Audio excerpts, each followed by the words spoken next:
தமிழகத்தின் வளர்ச்சியை உறுதிப்படுத்த ஒரு தனிப்பட்ட கட்சி ஆட்சி அமைப்பதே நிலையான அரசுக்கு வழிவகுக்கும் என்று கொங்குநாடு மக்கள் தேசிய கட்சித் தலைவர் ஈஸ்வரன் தெரிவித்துள்ளார்.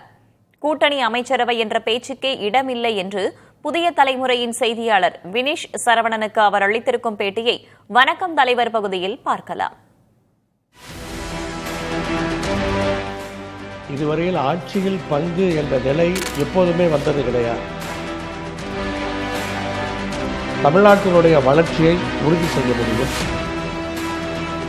20 ஆண்டுகளுக்கு முன்னால் பேசுவது சரியாக இருக்காது.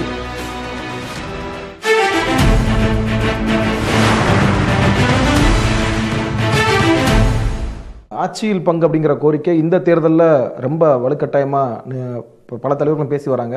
இதை பற்றி நீங்கள் என்ன நினைக்கிறீங்க? இந்தியா அலையன்ஸ்லையும் இது பேசுகிறாங்க, இந்தியா கூட்டணியிலையும் பேசி வராங்க. இது எப்படி பார்க்குறீங்க சார்?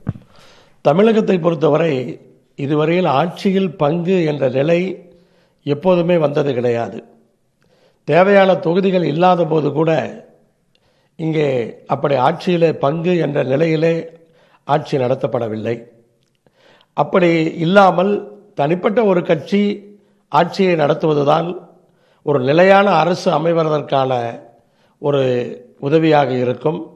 அதே சமயத்தில் அப்படி ஆட்சி நடக்கும் பொழுதுதான் தமிழ்நாட்டினுடைய வளர்ச்சியை உறுதி செய்ய முடியும். இந்த நிலை இதுவரைக்கும் தமிழ்நாட்டில் வரேன்னு சொல்றீங்க. 2006 தேர்தலில் விஜயகாந்த் அவர்கள் தேர்தல் சந்தித்திருந்தாங்க முதன்முறையாக. அந்த சூழலில் காங்கிரஸுடைய தயவு திமுகவுக்கு தேவைப்பட்டதுன்னு காங்கிரஸுடைய எம்பி மாணிக்கம் தாகூர் என்று ஒரு பதிவு வெளியிட்டிருந்தார். முதலமைச்சருடைய இந்த தமிழ்நாட்டிற்கு தற்போது கூட்டணிக்கான, அதாவது ஆட்சியில் பங்குக்கான தேவை தற்போது வரை எழவில்லை அப்படிங்கிற முதலமைச்சருடைய கோட்டை மென்ஷன் பண்ணி தான் மாணிக்கம் தாகூர் பேசியிருக்காரு. இந்த காங்கிரஸுடைய கருத்தை எப்படி பார்க்குறீங்க சார்? காங்கிரஸினுடைய சில தலைவர்கள் உள்நோக்கத்தோடு பேசிக்கொண்டு இருக்கிறார்கள், மனதுக்குள்ளே ஒன்று வைத்துக்கொண்டு பேசிக்கொண்டு இருக்கிறார்கள்.